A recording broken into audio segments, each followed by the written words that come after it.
दोस्तों, हमारी दुनिया इतनी रहस्यों से भरी है कि इसे पूरी तरह समझ पाना इंसानों के बस की बात नहीं है। इंसान धरती के जटिल से जटिल रहस्यों को समझने में तो काफी हद तक सफल हो चुका है, लेकिन वो अभी भी समुद्र के अंदर छिपे कई रहस्यों से अनजान है। एक ओर जहां समुद्र खूबसूरत चीजों से भरा पड़ा है, तो वहीं दूसरी ओर ये अपने अंदर कई रहस्यों को छिपाए बैठा है। इसी से जुड़े कुछ रहस्यमयी चीजों के बारे में आज आप जानोगे, जिसे सुन के आपका माइंड ब्लो हो जाएगा। इस वीडियो में आपको बताने वाली हूँ एक ऐसे जगह के बारे में जिसे जहाजों का कब्रिस्तान कहा जाता है, और ऐसे द्वीप के बारे में भी जहाँ पे इंसान नहीं, सिर्फ भूत प्रेत और चुड़ैल रहते हैं। साथ ही साथ समुद्र की गहराइयों में मिली अजीबोगरीब कई चीजों के बारे में भी आज आप इस वीडियो के माध्यम से जानोगे। तो चलिए बिना किसी देरी के इस वीडियो को स्टार्ट करते हैं। समुद्र में डूबा हुआ खजाना। बात है 1708 की, जब स्पेन अपने जहाज सैन जोसे गैलियन में खजाना भरकर अपने देश ले जा रहा था। तभी ब्रिटिश नेवी ने उस जहाज को चारों तरफ से घेर लिया और उस पर हमला कर दिया।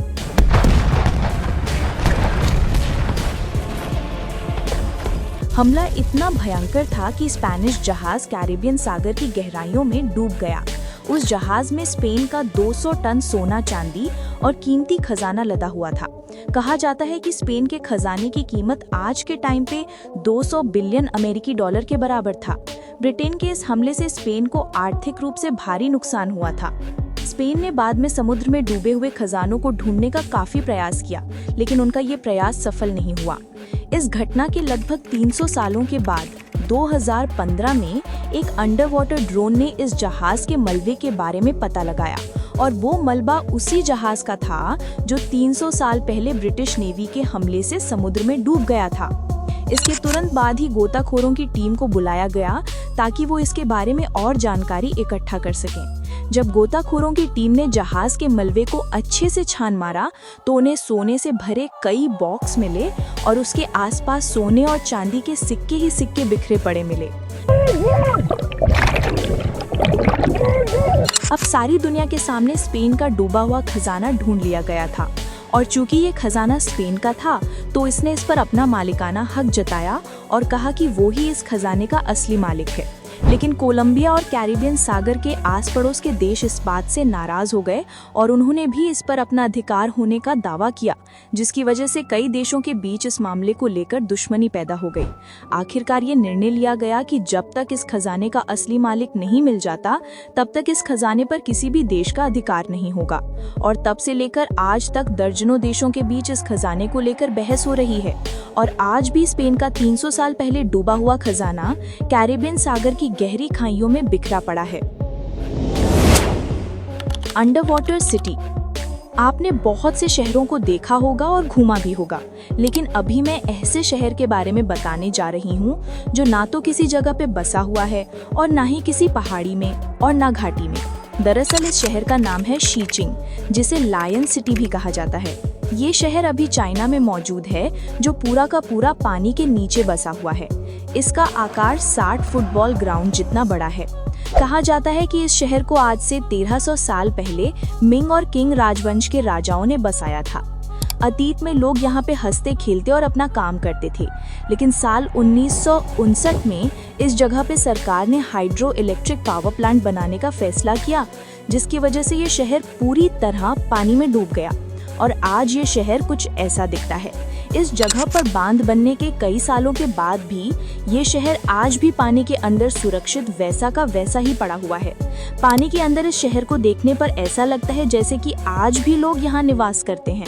इस अंडर वाटर सिटी में चीनी राजवंश मिंग और किंग के द्वारा बनवाए गए महल, मंदिर, घरें और सड़कें अभी भी पानी के नीचे मौजूद हैं। इसे देखने के लिए हर साल लाखों लोग यहाँ आते हैं और बहुत से खूबसूरत लम्हे कैमरे में कैद कर लेते हैं। अगर कभी आपको चीन जाने का मौका मिले तो शीचिंग जरूर घूम कर आना।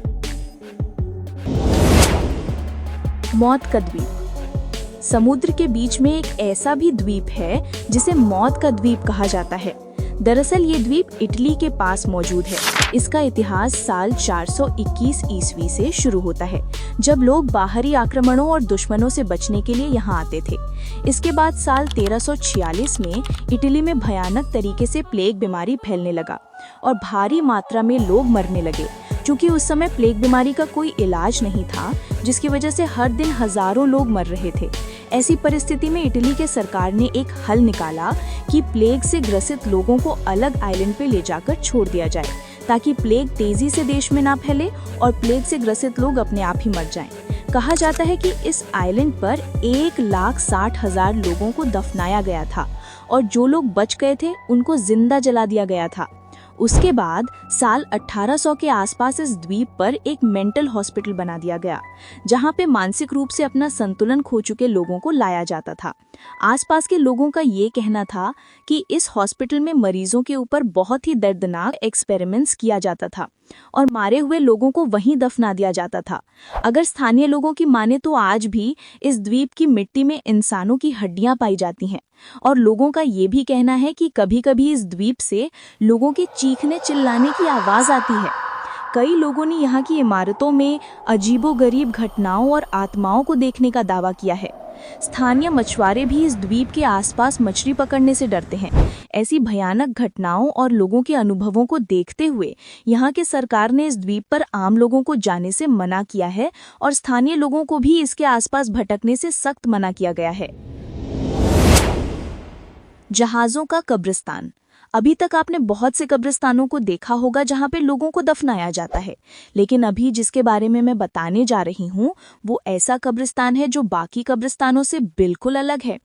Drake passage. ये समुद्र की वो जगह है जिसे जहाजों का कब्रिस्तान कहा जाता है। ऐसा इसलिए क्योंकि ये पैसेज साउथ अमेरिका के केप हॉर्न और अंटार्कटिका के साउथ शेटलैंड द्वीपों के बीच में पड़ता है। इस जगह पे आज तक हजारों जहाज दुर्घटनाग्रस्त होकर डूब चुके हैं।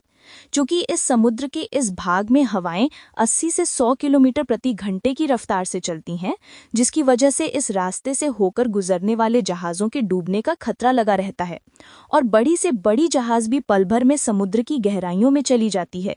यहाँ का मौसम अचानक से बदल जाता है, जो इस समुद्री रास्ते को और ज्यादा खतरनाक बना देता है। अगर मीडिया रिपोर्ट्स की माने तो ड्रेक पैसेज में अब तक 500 से भी ज्यादा जहाजें डूब चुकी हैं, जिनका मलबा अभी भी समुद्र की तलहटियों में पड़ा हुआ है। गोताखोर जब इन जगहों की तस्वीरें कैमरे में कैद करते हैं तो जहाजों के मलबे को देखकर ऐसा लगता है जैसे यहाँ पे जहाजों का कोई कब्रिस्तान हो। साथ ही साथ अगर जहाजों से यात्रा करने वाले लोगों की माने तो वे बताते हैं कि जब भी जहाज ड्रेक पैसेज के पास से गुजरता है तो उनको अजीब सी नेगेटिव एनर्जी फील होती है, जैसे वहां पे कोई रहस्यमयी शक्ति मौजूद हो। खैर जो भी हो, ड्रेक पैसेज किसी कब्रिस्तान से कम नहीं है। तो आज के इस वीडियो में सिर्फ इतना ही। मिलते हैं किसी नेक्स्ट वीडियो में, तब तक के लिए जय हिंद। अगर वीडियो पसंद आया तो लाइक और कमेंट जरूर कर देना और चैनल को भी सब्सक्राइब कर लेना ताकि हर वीडियो की नोटिफिकेशन आपको सबसे पहले मिले।